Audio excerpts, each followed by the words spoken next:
எளிய முறை குண்டலினி யோகம் குடும்பத்துக்கெனவே இது ஒழுங்குபடுத்தப்பட்டுள்ளது. அதனால்தான் அதற்கு எளிய முறை என்ற பெயரே வந்தது. கடின முறையில குடும்பத்தவர்கள் ஈடுபட முடியாது. இந்த குண்டலினி என்றால் உயிர் சக்தி என்பது உங்களுக்கு நல்லா தெரியும். ஆனா உயிர் சக்திக்கு அது குண்டலினி என்று ஒரு பெயர் ஏன் என்பது, குண்டலினி என்றால் என்ன என்பதும் ஒரு விளக்கம் தேவை இருக்கும். கேட்பவர்களுக்கும் நாம் சொல்லணும். எந்த சக்தி இங்க உயிராக இருக்குதோ, உயிர் சக்தியா இருக்குதோ, அது இந்த உடலுக்குள்ள அத சிதாகாசம் என்று சொல்லுவோம். அது விண்தான். அதே சக்தி மகா ஆகாசமாக வெளியில பிரபஞ்சம் முழுவதிலும் ஆற்றல் கடலாக இருக்கிறது என்று பல தடவை நான் உணர்த்திருப்பேன். அந்த சக்தியை ஒவ்வொரு பொருளிலையும் ஊடுருவி இயங்கிக் கொண்டு அது அழுத்தத்தை ஒளிய ஒளிய சுவைய மனம் இவைகளை தரத்தக்கதாக, இந்த விளைவுகளை தரத்தக்கதாக இயங்கிக் கொண்டிருக்கின்றது. அங்க பிசிக்கல் லைஃப் என்றும் பௌதீக உயிர் என்றும் சொல்றோம். பூதாகாசம், அப்போ மகாகாசம் பூதாகாசம், இங்க சிதாகாசம். ஆகாசம் என்பது ஒண்ணுதான், இடத்துக்கு தகுந்தவாறு பேர். குட்டை, ஏரி, சமுத்திரம் என்று சொல்ற மாதிரி. இதுல இந்த அறிவு என்பது இருக்குத, பிரபஞ்சம் முழுவதும் நிறைந்து அதுக்கு ஆதியாக உள்ள சுத்த வழியில அறிவு செயலற்று மௌனமாக இருக்கு. அதே அறிவு ஆகாசத்துலதான் இயங்க ஆரம்பிக்குது. எதுவா? இயக்க ஒழுங்கா. அந்த இயக்க ஒழுங்கு 3 விதமான தன்மை உடையது. பேட்டர்ன், பிரிசிஷன், ரெகுலாரிட்டின்னு ஆங்கிலத்துல சொல்றோம். தன்மை, துல்லியம், இயக்க ஒழுங்கு. தன்மைன்னா அது எத்தன்மையது? பரமாணு என்றால் அத்தன்மையதான். அதுக்கு இன்னொன்ற இணையிட்டு சொல்ல முடியாது, அது ஒன்றுதான். துல்லியம் அதனுடைய அளவு, அதனுடைய இயக்க முறை, அதனுடைய எல்லாமே அது கரெக்டா இருக்கும். பிரிசிஷன் என்று ஆங்கிலத்தில் சொல்வார். இயக்க ஒழுங்கு அந்தந்த இடத்துக்கு ஏற்ப, அதுக்கு சூழ்நிலைக்கு ஏற்ப ஒரு ஒழுங்குமுறை அமைந்து இயங்கும். அதாவது ஒரு 2 லட்சம் சுற்று ஒரு செகண்டுக்கு என்று இருந்தால் தனித்து இயங்கும் போது மற்ற இன்ன பொருளோடு சேர்ந்து இயங்கினா என்ன இயக்கம், எத்தனை சுற்று, இன்ன பொருளோடு சேர்ந்த எத்தனை சுற்று என்று அது சேருகிறதுக்கு தகுந்தவாறு அது மாற்றம் தரும். இது அணு முதல் கொண்டு அண்டம் வரையில அதுல அறிவு இயக்க ஒழுங்காதான் இருக்கு. Pattern, precision, regular. இந்த நிலையில நாம் தவத்தில் உட்கார்றோம். என்ன செய்யறோம்? மனத உயிரில சேர்க்கிறோம். அவ்வளவுதான். உயிரினுடைய அசைவை கவனிக்கிறோம். இதுவரையில அங்க இருந்து அறிவானது வெளிநோக்கியே இயங்கிக் கொண்டு விரிந்து கொண்டே இருக்கிறது. படர்க்க நிலையில தான் இருக்கிறது, இயக்க ஒழுங்கா இருந்தாலும் உணர்ச்சியா இருந்தாலும். ஆனா மனித மனத்துல வந்த பிறகு தன்னையே நோக்கி நிற்கிற போது அந்த மனம் அந்த உயிரிலேயே சேரும். உயிரிலே சேர்ந்து பரத்திலையும் இணையும். அம்மாதிரி கான்சியஸ்னஸ் அறிவு என்பது விழிப்பு நிலை பெற்று அதனிடத்திலேயே அதை உணர்ந்து கொள்ளக்கூடிய ஒரு நிலை வர்ற போது அந்த அவேர்னஸ், அந்த விழிப்பு நிலை எப்ப பெற்றுதோ அந்த இடத்துல அதுக்கு குண்டலினி என்று பெயர். எப்போ மனம் அதோட சேருதோ, மனம் அதோட இணைந்ததோ, வெளிப்புறமாவே போயிட்டு இருக்கிற வரைக்கும் சாதாரண சக்தியா இருக்கு. ஆனா அதுவே திரும்பி தன்னை நோக்கி தன்னிலை நினைக்கிற போது அதைத்தான் ஒரு பேராற்றல் பெற்ற சக்தியாக. ஏனென்றா இங்க ஓட்ட விட்டு போகுது, வெளியில போக்குற போது எல்லை கட்டி போகுது. அதனால ஒரு கார்னர், ஒரு மூளை ஆயிடுது. ஆனா அது திரும்பி தன்னிலை லயமாகிற போது எல்லாம் வல்ல இறை அருளாகவே அங்க செயலாற்றும். அதனால இருக்கக்கூடிய மனத்தை சேர்த்துக் கொண்ட ஒரு நிலைக்கு குண்டலினி என்று, குண்டம் என்றால் ஒரு அக்கினி, ஜோதி, சுடர் என்று சொல்வார்கள். அது உயிருக்கு இயல்பு. அந்த அலி என்று சொல்ற போது ஆணும் இல்லை பெண்ணும் இல்லை என்று அதற்கு பிரிச்சு பேச முடியாது. அதனால குண்டலினி என்ற போது பெண்மைய சக்தி என்பதனால பெண்மையை வச்சு குண்டலினி சக்தி என்று சொல்றோம். அந்த குண்டலினி யோகம் எளிமையாக்கப்பட்டதனால குடும்பத்துக்கெல்லாம், குடும்ப வாழ்க்கையில இருக்கக்கூடியவர்கள் எல்லாம் அந்த மனதை அந்த மகாசக்தியோட சேர்க்க முடியும். தன்னுடைய சக்தியை குண்டலினி சக்தியாக மாத்திட முடியும். மாத்திட்டீங்க, மாத்தி விட்டீங்க. இனிமே அதுல உள்ள பெருமையை எவ்வளவுக்கு எவ்வளவு உணர்றீங்களோ, எவ்வளவுக்கு எவ்வளவு அதிலேயே லைத்து லைத்து லைத்து ஆராய்ச்சி செய்யறீங்களா, அந்த அளவு அங்க இருக்கக்கூடிய புதையம் எடுத்துக்காட்டும். அது அவரவர்களுடைய முயற்சியை பொறுத்தான். குருவனுடைய வேலை என்ன? அதபா உன்னண்டி இருக்குது, எங்கேயோ போய் தேடாதா என்று 4 ரோடு பிரிகிற இடத்துல கை காட்டி மரம் ஒன்னொன்னும், இது இந்த ரோடு போறதே இவ்வளவு தூரம், இந்த ரோடு போறதே இவ்வளவு தூரம்னு சொல்ற மாதிரி குருவனுடைய ஒரு அருள் அல்லது துணை உங்களுக்கு இடத்தை காட்டி கொடுத்தாச்சு, கூட்டியும் வச்சாச்சு.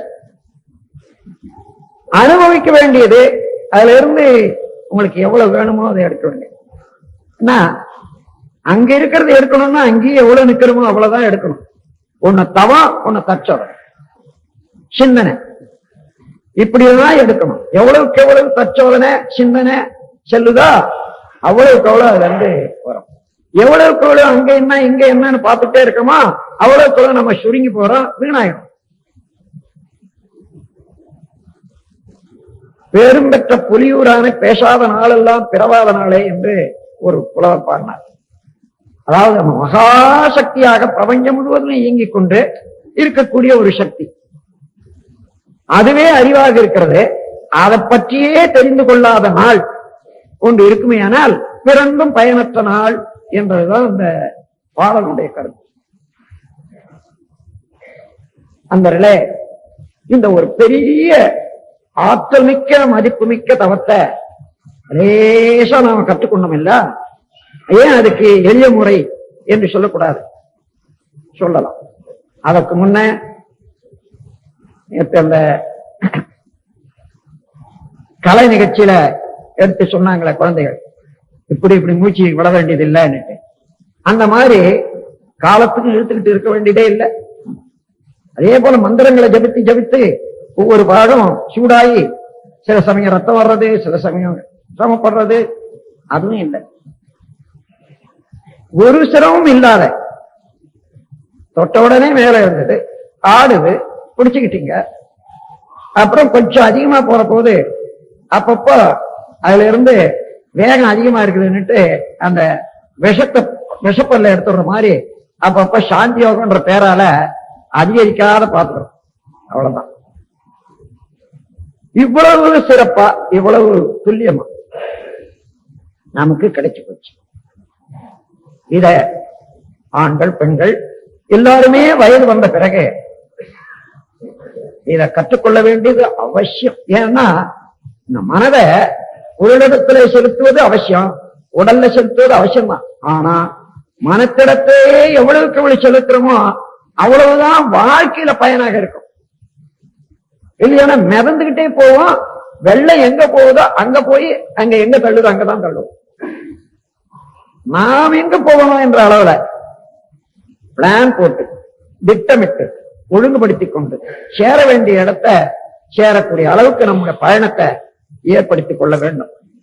அது அவரவர்கள் ஆராய்ந்து ஆராய்ந்து அவ்வப்போது பார்த்து பார்த்து இங்க எங்க இருக்கிறேன், நான் இன்னும் எங்க போகணும் என்று தெரிந்து கொண்டு அதற்கு மறந்துட போறோம்னு தான் சங்கத்துல சேரணும்.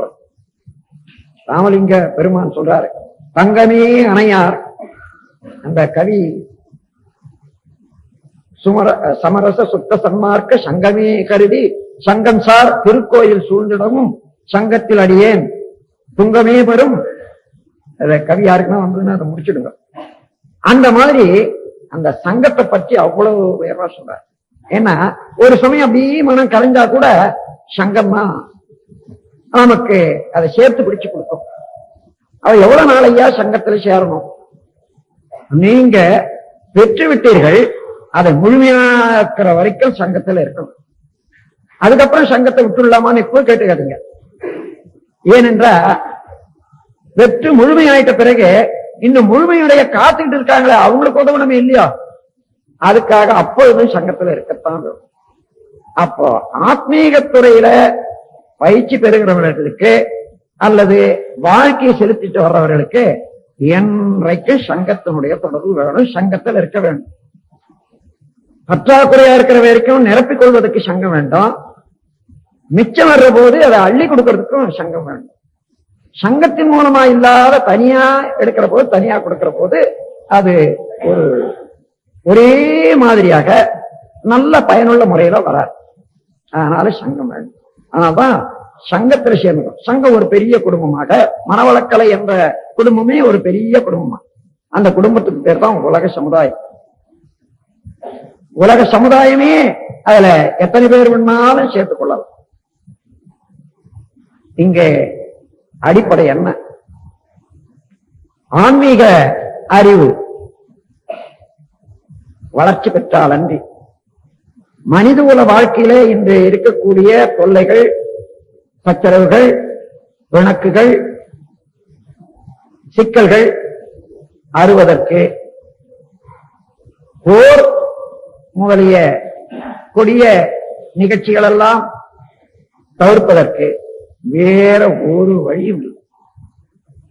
இன்று இல்லை 10 வருடம் 100 வருடமானாலும் சரி, அரசியல்வாதிகளால பேசி பேசி பேசி சமாதானத்தை, உலக அமைதியை கொண்டு வர முடியவே முடியாது. ஏனென்றால் அரசியல் தலைவர்கள் எல்லாம் உரிமை பற்றி பேசிக் கொண்டிருப்பவர்கள். உரிமை போராட்டத்தை தான் வளர்க்கும், பிணக்குத்தான் ஏற்படுத்தும், சச்சரவுதான் வரும். ஆனால் கடமையை பற்றி உணர்த்துவதுதான் ஆன்மீகம். நீ செய்ய வேண்டிய கடமை இது, நீ கொடுக்க வேண்டியது என்ன என்று கூறுவது ஆத்மீகம். நீ பெற வேண்டியது என்ன என்று எடுத்துக்காட்டி தூண்டி விடுவது அரசியல். அமைதி வருமா? அன்பர்களே, இந்த உலகத்துல என்ன இல்லை? உணவு இல்லையா? உணவு பற்றாக்குறை இருக்குதா? இங்க இல்ல உடை பற்றாக்குறை இருக்குதா? இல்ல இடம் தான் பற்றாக்குறை இருக்குதா? இப்ப நான் எடுத்துக்காட்டுறேன். இன்னைக்கு உலகத்துல உள்ள உணவு ஒரு ஆண்டுக்கு எல்லா மக்களுக்கும் போதுமான ஸ்டாக் இருக்கு. உலகம் முழுக்க உள்ள எல்லாருக்கும். இன்னைக்கு உலகத்துல உள்ள துணிகள், இன்றைக்கு எல்லா நெல்களை நிறுத்திட்டாலும் 2 வருஷத்துக்கு வேண்டிய துணி அவ்வளவு இருப்பு இருக்கு. இடவசதியோ ஒரு இடத்துல 10 பேர் இருக்க வேண்டிய இடத்துல 2 பேர் இருக்கலாம். அப்படி இடமும் பற்றாக்குறை இல்லை. இன்னும் கொஞ்ச நெஞ்சம் பற்றாக்குறை அப்படி இருக்குமே. ஆனால் கோடிக்கணக்கான ஏக்கர் நிலம் பரிசாக இருக்கிறது. கோடிக்கணக்கான விவசாயிகள் வேலையற்றிருக்காங்க. என்ன இங்க குறைபாடு? இயற்கையையும் மனித உழைப்பையும் இணைக்கணும். ஆதி காலத்துல யாருக்கு வேணுமோ அவன் விழுதா வரைச்சா சாப்பிட்டான். நிலம் ஃப்ரீயா இருந்தது. இப்போ அந்த நிலமெல்லாம் பணத்தால உரிமையாக்கப்பட்டு விட்டது. இல்லவே இல்லை, நிலம் ஃப்ரீயா இல்லை. அதனால ஒன்று அரசாங்கம் வழிவகுக்கணும், இல்ல செல்வந்தர்கள் திட்டமிட்டு வழிவகுக்கணும். உழைப்பு இருக்கிற உழைப்பவர்கள் இருக்காங்க. இந்த ஒரு பெருநோக்கத்தோட திட்டமிடக்கூடிய அரசியல் தலைவன் வந்தால் அது முடியுமா? அது அவ்வளவு லேசா இன்னைக்கு இருக்கக்கூடிய சர்வாதிகாரத்திலும் வராது, டெமோக்ரஸி என்று சொல்லக்கூடிய குடியுரிமையில கூட வராது. ஏனென்றா இந்த குடியுரிமை என்ற டெமோக்ரஸி என்று சொல்றமே சுதந்திர ஆட்சி, அங்க கட்சி ஆட்சிகள் இருக்கு. எந்த கட்சி எடுத்தாலும் சரி, நீங்க 5 பாவத்தில இருந்து ஒரு கட்சி விலக முடியாது. எலெக்ஷன்ல ஜெயிச்சு வந்த உடனே தனக்கு ஒத்துழைத்தவர்களுக்கு என்னென்ன உதவி செய்ய வேண்டுமோ அரசியல் சலுகை வச்சு செய்தாகணும். தான் கடன் வாங்கி தோத்த இந்த கேம்பிளிங்ல தோத்த பணத்துக்கு அவ்வளவு ஈடுகட்டி ஆகணும். 2வது. 3வது, எதிர்கட்சி தலையெடுக்க விட்டாலும் என்னென்ன செய்யணுமோ அரசியல் சலுகையில அதை செய்து கொண்டே இருக்கணும். 4வது,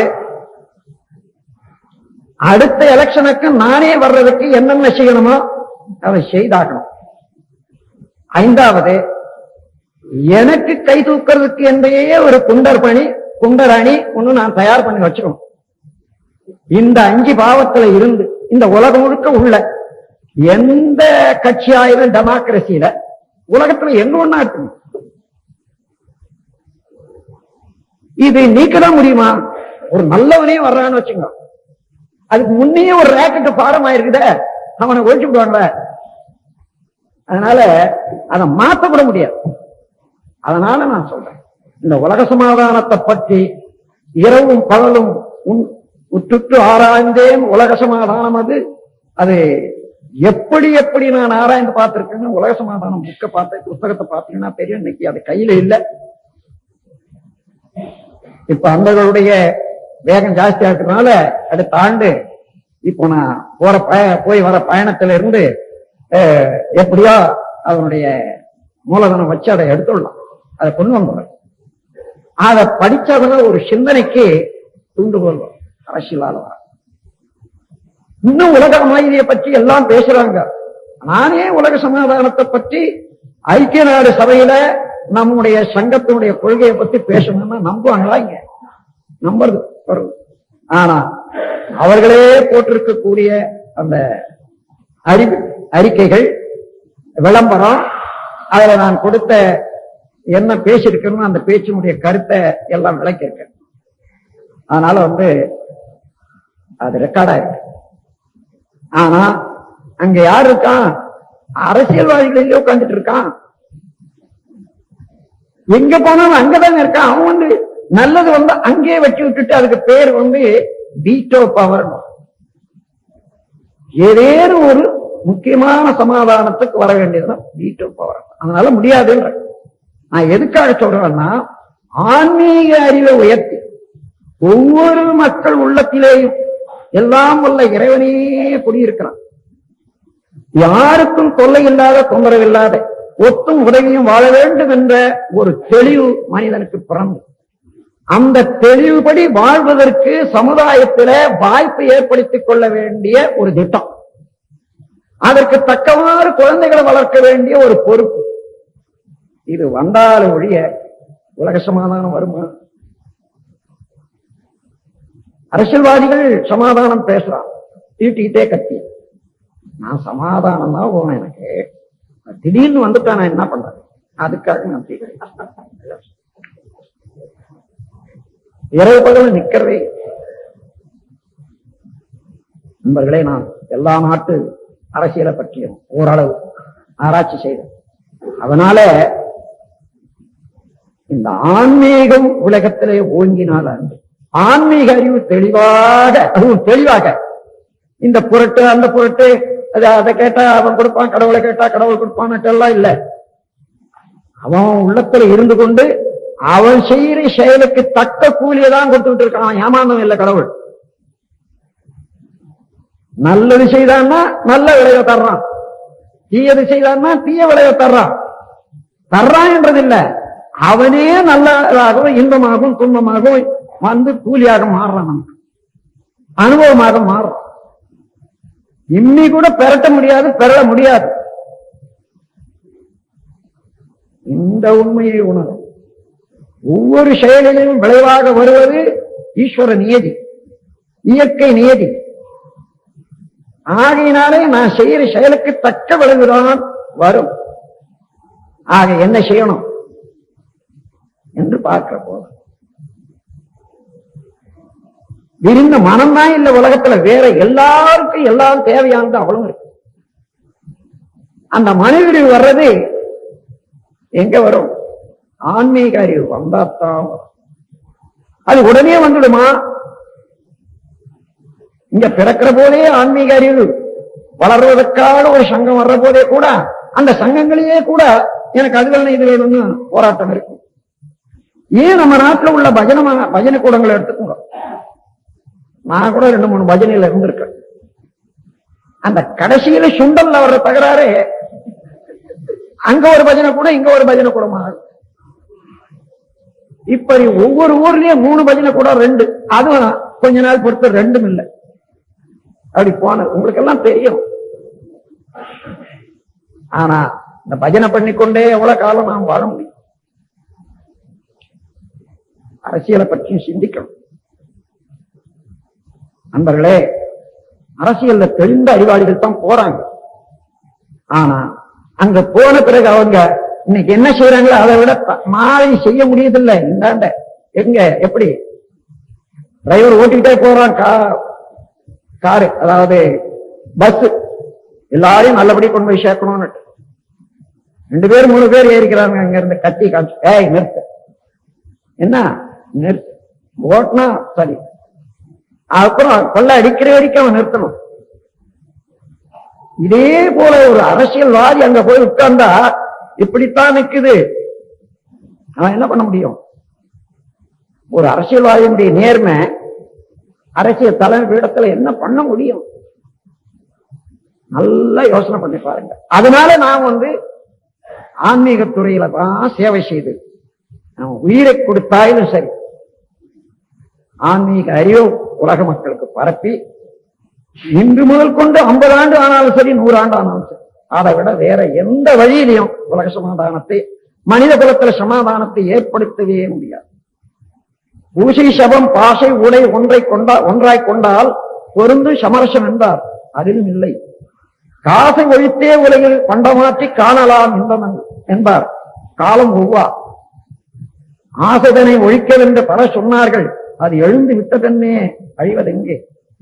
ஓசை முதல் ஐயுணரை ஒன்று சேர்த்து உள்ளுணர்ந்தால் அமைதி என்பார். அது உணர்ந்தோர் மட்டே. என்னன்னா பூசை சபம் பாசை உடை ஒன்றாய் கொண்டார். அதாவது மதம், பூசை, பாஷை, மதம் இதெல்லாம் ஒன்றா இருந்து உலகத்துல ஒரே மதம், ஒரே மொழி, ஒரே இதுவா இருந்தா சமரசம் வாங்க. அண்ணன் தம்பிகளுக்குள்ள எத்தனை மதம் இருக்குது? எத்தனை அண்ணனை எத்தனை தந்தி அண்ணன் அடிச்சுட்டு கோர்ட்டுக்கு போய் இருக்கிறதெல்லாம் தோத்து என்ன ஆச்சு? அங்க ஒரே மதம், ஒரே எல்லாமே ஒண்ணுதானே? அது இல்ல. பூசை சபம் பாச உடை ஒன்றாய் கொண்டால் பொருந்து சமரசம் என்பார். அதிலும் இல்லை. காசு ஒழித்தே உலகில் பண்டமாற்றி காணலாம் என்றதான். முன்ன இருந்த மாதிரி பண்டமாற்று முறை இருந்ததுன்னா அவர்கள் உற்பத்தி செய்து பரிமாற்றி கொண்டு சாப்பிடுவாங்க. அதனால ஒருத்தர் சுரண்டை இல்லாத வாழ்க்கை வரும்னுட்டு அப்படி ஒரு இந்த காலத்துல எண்ணிறந்த பொருட்கள் விஞ்ஞானத்துல வளர்ற போது அது அந்த மாதிரி பண்டமாற்று முறை பலிக்காது. காலம் போவா ஆசைகளை ஒழிக்கவென்று பல சொன்னார்கள். அது எழுந்து விட்டதென்னே அழிவதெங்கே? ஆசை ஒழிச்சிடும் சொன்னாங்க. சரி, அது தேவை இருக்குது, தேவையில இருந்து பசி எடுக்குது, உணவு மேல ஆசை வந்துடுது, அது எழுந்தாச்சு, அது அழிவது எங்க? அது உணவு போட்டதானே அழியும். ஆசை தன்னை ஒழிக்கவென்று பல சொன்னார்கள். அது எழுந்து விட்டதென்னே அழிவதெங்கே? ஓசை முதல் ஐயுணர்வை ஒன்று சேர்த்து உள்ளுணர்ந்தால் அமைதி என்றார். நீ தவறு செய்து நீ உள்ள உணர்ந்து கொண்டீங்கன்னா அது அமைதியா இருக்கலாம். அப்ப அமைதி வரணும். உணர்ந்தோர் மட்டே, யார் உணர்ந்தானோ தெரிஞ்சானோ அது வரைக்கும். ஆகையினால அந்த காலத்துல எங்கோ ஒருவர் உணர்ந்தார், எங்கோ ஒருவர் உணர்றதுக்கு வாய்ப்பு இருந்தது. லட்சத்துல ஒருத்தர் அல்லது 1 கோடியில ஒருத்தர் உணர்ந்தார். அது போதுமா இன்னைக்கு? ஆகையினால எல்லாருமே உணரணும். எல்லாருமே என்றால் எல்லாம் எப்படி இருக்கணும்? எல்லாம் குடும்பத்தவர்களாக இருக்காங்க. குடும்பத்துல உள்ளவர்கள் ஒவ்வொரு குடும்பத்திலையும் இந்த ஆன்மீக தழைத்து ஒவ்வொருவரும் அந்த உணர்வு பெறணும். அதனாலதான் உலகில் உள்ள பொறுப்புடைய தலைவரெல்லாம் உயிரறிவை உள்ளுணர்வாய் பெறுதல் வேண்டும் என்று நாம் தினந்தோறும் நாம் வேண்டிக் கொள்றோம். அன்பர்களே, அந்த நோக்கத்தோடு அமைக்கப்பட்ட இந்த மனவளக்கலை குடும்பங்கள் செழிக்க வேண்டும், குடும்பங்கள் நல்ல விதமாக வாழ வேண்டும். அந்த நோக்கத்தோடு போற போது குடும்ப அமைதி எவ்வளவு முக்கியம்னு பாருங்க. குடும்பத்துல அமைதி முதல்ல வேணும் மனிதனுக்கு. குடும்பத்துல யார் முக்கியம்? கணவன் மனைவி உறவு முக்கியம். ஆனா எந்த அளவுல இன்னைக்கு அந்த உறவின் மதிப்பை உணர்ந்து கொண்டு மதிப்பளித்து ஒருவருக்கொரு வாழ முடியுது, எத்தனை பேர் வாழ முடியுது, ஒவ்வொரு குடும்பத்திலையும் எவ்வளவு தூரம் அது பலிக்குதுன்னு பார்க்கிற போது அதுலயும் ரொம்ப சிரமம் தான். அந்த வினக்கு எழாத முதல்ல உலகத்துல சமாதானம் வரணும்னா எனக்கு தெரிஞ்சது குடும்பத்துல கணவன் மனைவி உறவுல சமாதானம். உள்ளுணர்வு பெறணும், ரெண்டு பேரும் ஒருத்தர் ஒருத்தர் உணர்வு. நான் திருமணம் என்ற லைசன்ஸ் வாங்கிட்டேன், நான் என்ன வேணாலும் செய்யலாம், அதுக்காக கொடுத்த லைசன்ஸ் இல்லை. திருமணம் என்பது ஒரு தெய்வீக இணைப்பு, சமுதாயம் ஒப்புக்கொண்ட ஒரு கூட்டுறவுக்கு அங்கீகாரம். ஒருவர் உடல் பொருள் ஆற்றல் மூன்றையும் பிறருக்கு அர்ப்பணம் செய்து கொண்டு காலம் முழுவதும் நான் வாழ்றேன் என்று எடுத்துக்கொண்ட ஒரு ஓத்து எடுக்கிறதுன்னு சொல்றாங்களா, அந்த மாதிரி ஒரு வாக்கு உறுதிமொழி. அதை இல்லையோ காப்பாற்றணும். இப்போ அந்த அளவுக்கு பார்க்கிற போது நண்பர்களே, குடும்பங்கள்ல பெண்ணானாலும் சரி ஆனாலும் சரி ஒருவர் மதித்து வாழும். குறை இருக்கலாம், அதற்காக எங்க போறோம்? அலட்சியமா பேசியோ சினத்தோடு பேசியோ அல்ல ஒருவருக்கு அடித்துக் கொண்டோ வருத்தியோ எங்க போறோம்? வருத்தி விட்ட பிறகு மறுபடியும் எங்க போறது? இங்கேதான் இருக்கணும். அதனால எந்தெந்த முறையில நான் என்ன தகுதியாக்கிக் கொள்ளும். அதற்காகத்தான் இந்த எண்ணமாராய்தல், ஆசை சீரமைப்பு, சினம் தவிர்த்தல், கவலை ஒழித்தல், மாயார் என்ற 5 விதமான தத்துவ விளக்கமும் கொடுத்தது. அவ்வப்போது எடுத்து இந்த தத்துவ விளக்கத்தை பாருங்க. இன்னைக்கு நம்ம அன்பர்களோட பேசியிருந்த போது ஏதோ இந்த தத்துவ விளக்கத்துல கேட்ட மாதிரி கேட்டுட்டு போற மாதிரி போகக்கூடாது. இங்கே வரக்கூடிய சிறப்பு பயிற்சியில ஒரு நாளைக்கு ஒரே தத்துவம், காலையில 1 மணி நேரம் விளக்கம் கொடுத்தாலும் சரி, அதை பற்றியே அனுபவம் உள்ளவர்கள் பேசுவோம். மாலையில அதை பற்றியே கேள்விகள் பதில், அதே சிந்தனை ஒரு நாள் முழுவதும் வேற வேண்டியது. நம்ம அன்பர்கள் சிலருக்கு ஒரு நாளைக்கு 5 சப்ஜெக்ட கொடுத்து விடலாம்னு நினைக்கிறாங்க. ஒன்னோட ஒண்ணு விழுந்து ஒண்ணு கூட மண்டையில ஏறாது. அப்படி போகக்கூடாது.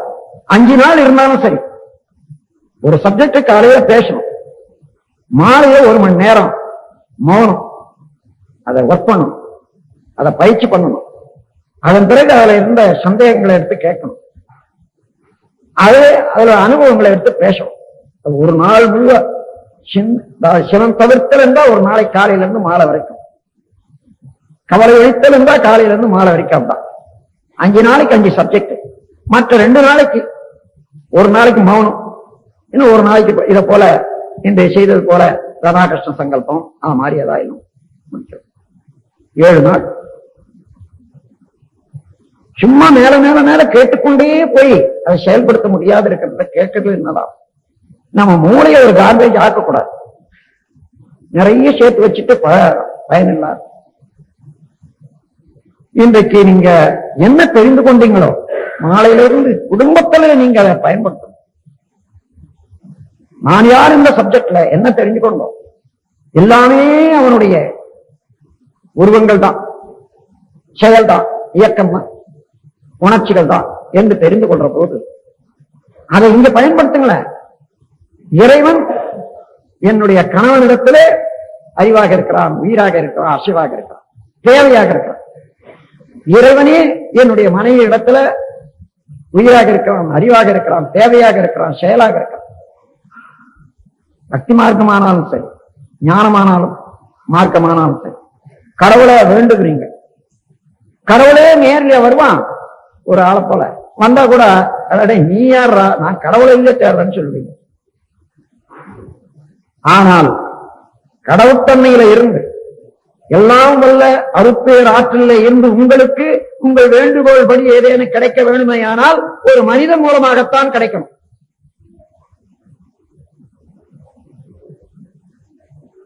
அந்த கிடைக்க வேண்டிய இடம் எல்லாவற்றையும் விட வசதியான இடம் கணவன் மனைவி. குடும்பத்துல கணவனுக்கு மனைவி, மனைவிக்கு கணவன் தான்.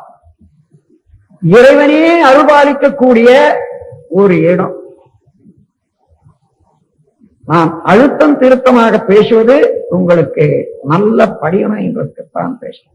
நான் ஒரு குடும்பவாதி, நான் ஊர் தெரிஞ்சுக்கிட்டே வந்த சன்னியாசி அல்ல.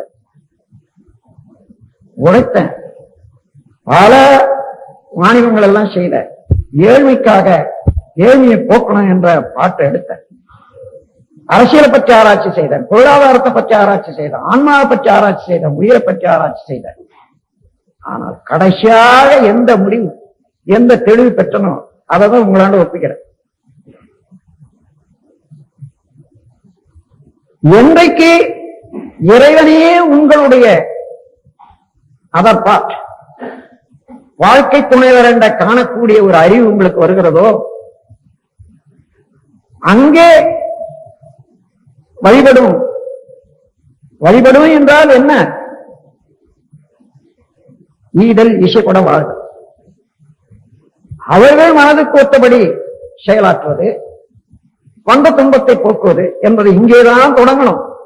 ஒரு பெரிய சமுதாயத்துக்கு ஒரு சிறிய கட்டம் குடும்பம் தான். இங்க குடும்பத்துல செய்ய முடியாத வேற எங்கேயோ போய் ஏதோ செய்ய போற முடியல.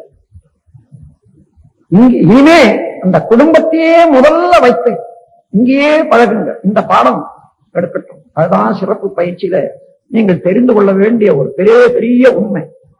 தெரிந்திருக்கிறது, அதை நான் அழுத்தி காட்டி கொடுக்கிறேன்.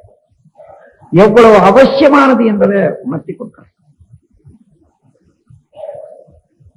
இந்த உண்மை எவ்வளவு பொருத்தமானது என்று பாருங்கள். இறைவனே உங்களுக்கு நேரடியாக ஏதேனும் கொடுக்க வேண்டும் என்று இருந்தாலும் நீங்க செய்த வினைப்பயனாகவோ அல்லது இன்னைக்கு செய்து வந்த செயல் மூலமாக வேறு ஒரு மனிதன் மூலமாகத்தான் அது வரணும். அது ஒருவரோடு ஒருவர் இணைந்து இன்ப துன்பங்களை சமப்பங்கில் கொண்டு ஒருவருக்கு ஒரு ஆதரவாக இருந்து துணையாக இருந்து செக்யூரிட்டி என்று சொல்றாங்க, பாதுகாப்பாகவும் இருந்து கொண்டு வழி நடத்தவும் இருந்து கொண்டு ஒரு மினிஸ்டர் போல, அதாவது அமைச்சரை போல அறிவுரையும் வழங்கி கொண்டு இருக்கக்கூடிய ஒரு திருவுருவம் தான் கணவனுக்கு மனைவி, மனைவிக்கு கணவன். இங்க விட்டுட்டீங்க, இந்த நட்டத்தை ஈடுகட்ட வேற எங்கேயுமே இல்லை. கணவனிடத்தில் உள்ள குறையே எடுத்து பேசிக் கொண்டிருந்த காலம் போகட்டும், நேற்றோடும் இன்றையோடும். கணவனுடைய பெருமையை எடுத்து கூறும் நாளாக மாறட்டும் இனிமே. அதே போல மனைவியினுடைய குறையே எடுத்து எடுத்து எண்ணி எண்ணி பார்த்து அதை போக்கிடணும் என்ற எண்ணத்திலேயே வாட்டி வளர்ச்சிட்டு இருக்கக்கூடிய காலம் இன்னையோட போகணும். தங்களுடைய உன்னுடைய வாழ்க்கைக்காக தாயை விட்டு தந்தையை விட்டு, அது ஏன் பெண்களுக்கு சன்னியாசம் இல்லை என்று ஒரு அன்பரை கேட்டாங்க. ஒரு சாமியார் அவர் கேட்டார், அவதான் முதலே சன்னியாசம் எடுத்துத்தான் வந்துட்டாளே வீட்டை விட்டு, அந்த ஒரே சன்னியாசம் தான், இரண்டாவது சன்னியாசத்துல இரண்டாவது கிடையாது, அதனால சொன்னார். அது ஆசியமாக இருந்தாலும் கூட உண்மைதான். அப்படி வந்துவிட்ட போது உன்னுடைய நன்மையே பெரிதாக எண்ணி, உன்னுடைய இல்லத்தினுடைய காப்பே தன் காப்பாக தன்னுடைய சொத்தாக எண்ணி, உன்னுடைய குழந்தைகளையே வளர்க்கவும் வாழ வைக்கவும் தன்னை தியாகம் செய்து கொண்டிருக்கக்கூடிய ஒரு மனைவி ஒரு சிறு குறையோ அல்லது அவர்கள் விரும்பின வழியே ஒரு சில நடத்தைகள்ல விட்டு கொடுக்கிறதோ ஏன் கூட நான் சம்பாதிக்கிறேன் அதை விட்டு.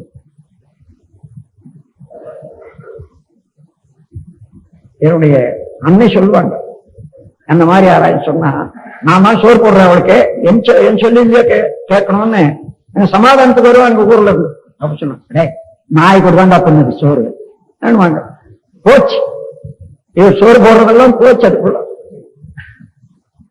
அதுக்கு இல்லடா, ஒரு பெண் வீட்டை வந்திருக்காங்கன்னா சோறு தின்றதுக்காக வந்தில்லை என்று.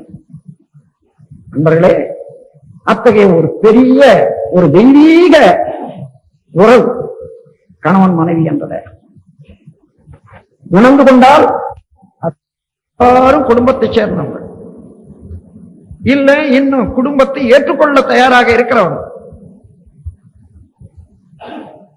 குறையே பார்த்து கொண்டிருந்து குறையே சொல்லிக் கொண்டிருக்க பிறந்தவாம் அல்ல. குறைய தள்ளிவிட்டு நிறைவே ஆயிரம் நிறைவுகள் இருக்க எடுத்துக்கொள்ள. எந்தெந்த இடத்துல நீங்கள் அவர் எதிர்த்தரப்புல தன்னுடைய வாழ்க்கை துணைவருடைய செயலை நல்லதுன்னு காண்றீங்களோ, உங்களுக்கு இனிமையானது என்று காண்றீங்களோ, அல்லது மற்றவர்களுக்கு கூட சிறப்பானது என்று காண்றீங்களோ, மனமாற பாராட்டுங்க. அந்த பாராட்டுறதுல கூட கஞ்சத்தனம் வேண்டாம்.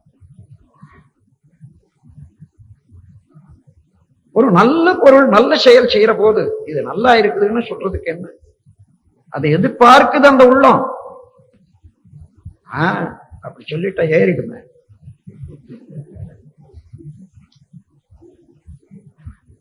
அது வேண்டாம். தாராளமா கொடுங்க. உங்களுடைய உள்ளத்தை திறந்து காட்டு ஒருத்தருக்கு ஒருத்தர். இங்கே பிறக்கக்கூடிய இன்பம், இங்கே பிறக்கக்கூடிய அமைதி உங்களுக்கு உடல் நலத்தை அளிக்கும், மன வளத்தை அளிக்கும். பிளட் பிரஷர்ல அதிகமா கஷ்டப்படுறவங்க எல்லாம் யாருன்னு கேட்டா கணவன் மனைவி உறவுல சங்கடப்படுறவங்க தான் அதிகம், 60%. ஆபீசர் திருவுல சிரமப்படுறவங்க 20%.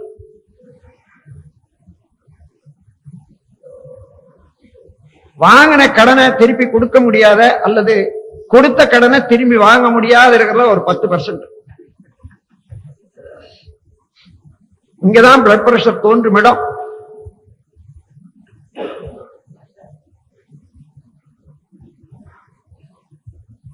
இந்த முதல்ல இந்த இடத்தை சரிப்படுத்துறது. நண்பர்களே, எல்லாம் வல்ல இறைவனுடைய அருள் உங்களுக்கு குண்டலினி யோகத்தை குடும்பத்துல கொண்டு சேர்த்திருக்கிறான் அவன். அதனால நான் ஏதோ சொல்லி கொடுத்தேன் வழிவகுத்தேன்னு என்ன, அதுவும் அகம்பாவம் தான். காலத்துக்காக மக்களுக்கு என்ன தேவையோ யார் மூலமாகவோ அந்த இயற்கை என்ன மணி திறந்து அப்பா இதை எடுத்துக்குங்க என்று சொல்ற மாதிரி தான் இன்னைக்கு விளைந்த விஞ்ஞானம் எல்லாம் கூட. அகம்பாவத்தினால விஞ்ஞானிகள் சொன்னா நான் கண்டுபிடிச்சேன்னு. எலக்ட்ரிசிட்டி முதல் கொண்டு எலக்ட்ரிசிட்டி இல்லாத இருந்தது. இப்ப 300 வருஷமா தானே இந்த உலகத்துக்கு எலக்ட்ரிசிட்டி வந்தது. எப்போ இருந்தது. இவ்வளவு தரம் ஒன்னும் தெரியாத இருந்தா மண்டுவா. இப்போ இயற்கை என்ன, சரி மக்கள் குலம் அதிகமாயிட்டே வருது, இனிமே இந்த மாதிரி விரை எரிச்சுக்கிட்டு அதெல்லாம் இருக்க முடியாது, அவனுக்கு இதை கொடுக்கணும் என்ற போது அந்த பேரறிவில இருந்து இந்த தேவையும் அந்த பேரறிவின் பெருக்கும் சேர்ந்து அந்த விஞ்ஞானம் அவ்வப்போது ஒவ்வொன்றாக கிளப்பிட்டே இருக்கு. அதில் இது ஒண்ணு. அதற்கு மேலாக இன்று வெளியாகி இருக்கக்கூடிய காயகல்பம் உங்களுடைய உடலை உள்ளத்தை பிற்காலத்தில் வர சந்ததிகளை இன்னும் கணவன் மனைவி உறவில் இருக்கக்கூடிய பல குறைபாடுகளை தீர்க்க ஒரு நல்லதோர் வரப்பிரசாதம். இந்த குடும்பத்தில் எல்லாரும் நாம மெம்பர்கள் தான். ஏதோ பணம் கொடுக்குறோங்கிறாங்க, செலவு பண்றோம், அது இல்லை. அந்த பணம் இருந்தா எங்க போகுது? யாரும் எடுத்துக்க போறது இல்லை. அந்த பணத்தை 100 ரூபாய் செலவு பண்றோம். அந்த 100 ரூபாய் 50 ரூபாய் அங்கேயே செலவாகுது, 50 ரூபாயும் பொறுத்து செலவாகுது. என்ன உலகத்துக்கு இன்னும் பலருக்கு அது பயனாகிறதுக்காக. இந்த உலக சமுதாய குடும்பம் நம்முடைய மனவளக்கலையில சேர்ந்தவர்களுடைய சிறு தொகையெல்லாம் சேர்த்து வச்சு இந்த உலகத்துக்கு எவ்வளவோ செய்ய வேண்டி இருக்குது. இந்த உலகம் முழுவதிலும் நல்ல முறையிலே இந்த குண்டலினி யோகம், ஆத்மீக விளக்கம், அகத்தாய்வு பயிற்சி, இந்த உடற்பயிற்சி, காயகற்பம் எல்லாமே பரவணும். அதுக்கு யார போய் கேட்கறது? அரசியல்வாதி போய் கேட்டா, அரசியல்வாதி கிட்ட ஒரு இயர்மார்க் பணம் இருக்கு, என்ன யோகத்துக்காக ஒதுக்கி கொடுத்த பணம் 1 கோடி ரூபாய் இருக்குன்னு வச்சு, அதற்கு கூட இன்னொரு அரசியல்வாதி அவனுக்கு உதவி செய்யக்கூடியவனை யோகின்னு பேர் வச்சு அவங்ககிட்ட தான் கொடுத்துருவான். அதுல கமிஷன் வாங்கி நான் போய் கேட்கிறேன், நீங்க வந்து கேட்கறீங்கன்னு வச்சுங்க. இந்த மாதிரி உலக சமுதாய சேவா சங்கத்துல நல்ல முறையில யோகம் செய்யறாங்க, அவங்களுக்கு குடும்பம்னா அவரை போய் பாருங்க, அவர் ரெக்கமெண்ட் பண்ணாதான் நான் கொடுப்பேன். அவர் போனா நடக்க வைப்பாரு. அந்த லூபிரிகேஷன் வர்ற வரைக்கும் அது ஓடாதான் என்ன, நமக்கு அது வேண்டாம். ஏன் இன்னைக்கு 30,000 குடும்பம் இருக்கும். 30,000 குடும்பம் ஒரே 1 ரூபாய் மாதத்துக்கு வச்சோம்னா இந்த உலகத்துக்கே ஒரு நல்ல ஆத்மீக ஊத்து பரவ செய்து விடலாம்.